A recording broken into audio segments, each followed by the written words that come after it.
Happy Thanksgiving, everyone. I hope your turkey is moist. Ugh, I hate and love that word at the same time. Your stuffing is savory, and your uncle is at least 3 drinks away from bringing up politics. Thanksgiving, it's a pretty cool holiday. Not as cool as Christmas, in my humble opinion, but it's up there. And it's about gratitude, family, and the noble pursuit of eating until you physically require sweatpants.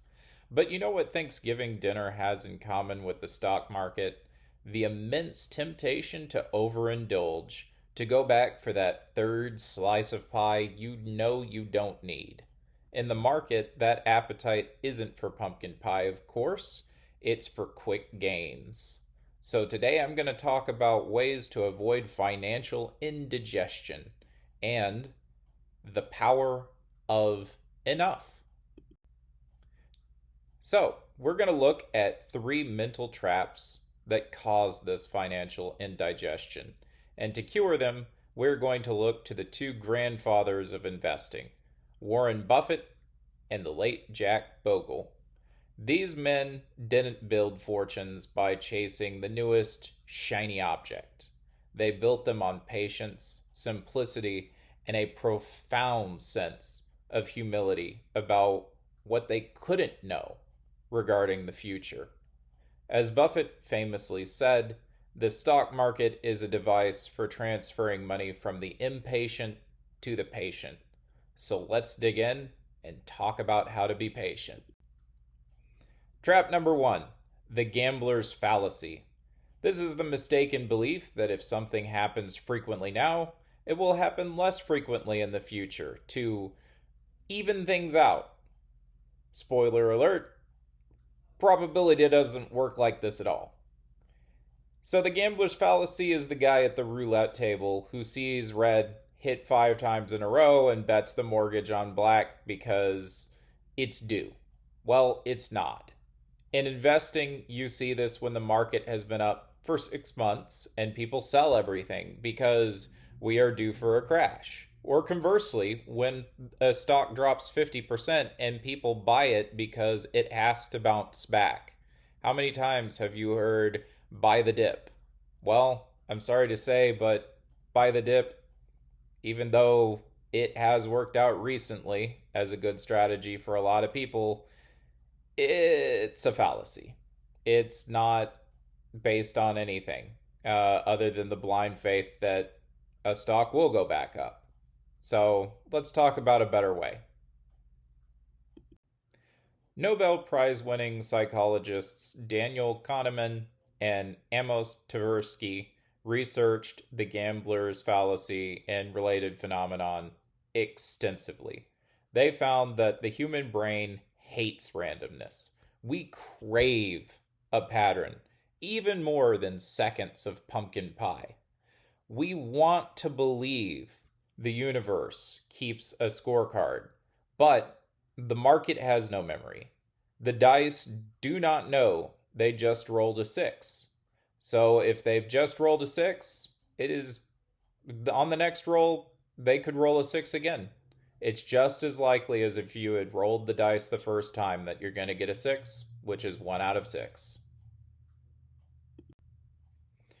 The philosopher Nassim Taleb calls this the turkey problem. Imagine a turkey. Every single day for 364 days, the farmer comes out and feeds them. The data is clear. The farmer is a benevolent provider. The turkey's confidence is at an all-time high on day 365. And then, well, it's Thanksgiving. The past trend did not predict the future event. You can see right here a turkey's trying to dress up as a farmer to avoid getting eaten, but that'll only work if the turkey knows what's coming. And if the turkey bases the future trajectory of things on what's happened in the past, then turkey's in for a rude awakening, isn't it? Well, not an awakening, more like a sleepening. I don't know. Anyway, the antidote here to the gambler's fallacy is humility. It is admitting that you do not know what the market will do tomorrow. If you are humble, you don't bet on reversals. You stick to your system. You don't try to outsmart the game table. You just become a part owner of the casino. And here, an astute viewer might say, well, what about momentum and trend following? Aren't we following recent performance? In a way, but we're following it in the aggregate and going by the principle that recent past winners, tend to be winners, at least in the near term future, in the aggregate. We're not betting on any one particular winner. So that is the difference with momentum and trend following investment in the aggregate instead of just betting the house on a single stock, which no one should do. Again, not financial advice. I can't tell you how to spend your money, but you need your house at least to host Thanksgiving, right?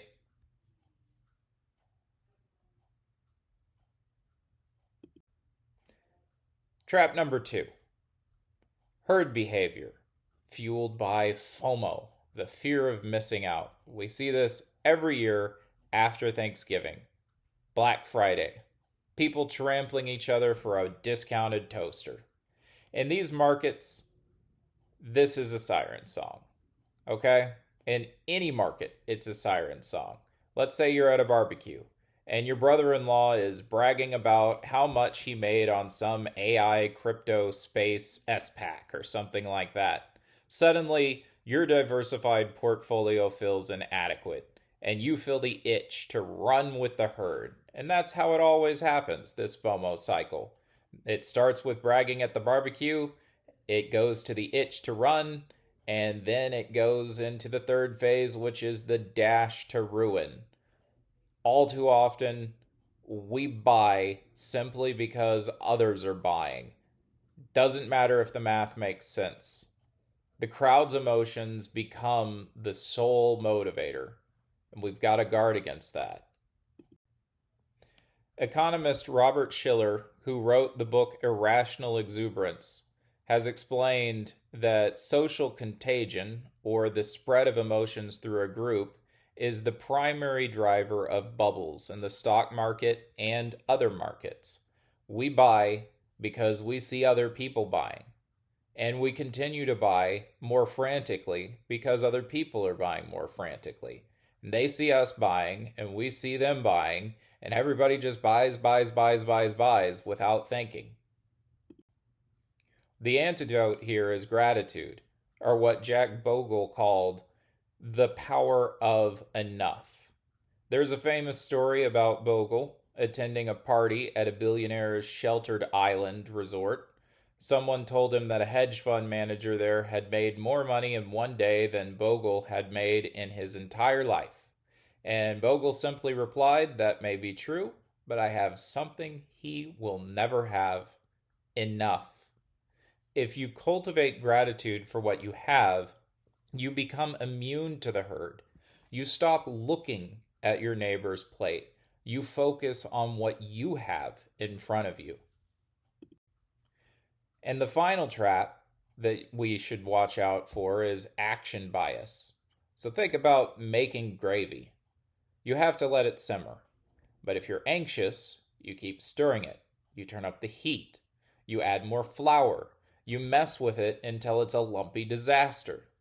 We feel deeply as people that to add value, we must do something. If the market drops 2%, we feel the urge to trade. There is a fantastic study by Michael Bartley on soccer goalkeepers. Statistically, the best thing that a goalie can do during a penalty kick is stand in the exact center of the goal. But they almost always never do. They dive to the left or the right. Why? Because if they stand still and miss, they look lazy. If they dive and miss, at least they tried. So we prefer losing by action to losing by inaction. But it's still losing. Jack Bogle had the ultimate Thanksgiving response to this. Don't do something, just stand there. It's a clever reverse on don't just stand there, do something. Well, in our Miller momentum strategy, we have rules. We rebalance quarterly. But the hardest part for me isn't the buying, it's sitting on my hands for the other 89 days of the quarter. Cultivating patience is realizing that your constant tinkering with your portfolio is probably hurting your returns, not helping them. The siren song of greed tells you that you aren't making enough money, that you aren't making it fast enough. It tells you to chase the herd and stir the pot. Those are all fallacies. They are the financial equivalent of eating 4 pieces of pecan pie and wondering why you feel sick.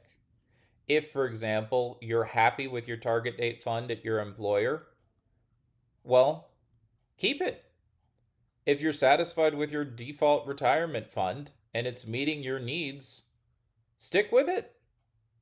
Why change? Why let a perfect plan or the pursuit of a better plan ruin your good plan if the returns that you are getting right now are sufficient for your needs and most of your wants?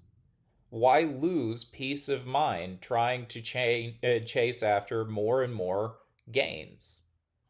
Just get what you need to survive and thrive. There are so many perfectly valid, serviceable strategies in investment. So this weekend and this upcoming week, take a page from Buffett and Bogle. This Thanksgiving, cultivate humility about what you can't predict. Cultivate gratitude for the compounding interest you already have working for you. The real wealth isn't in your brokerage app or 401k or bank account.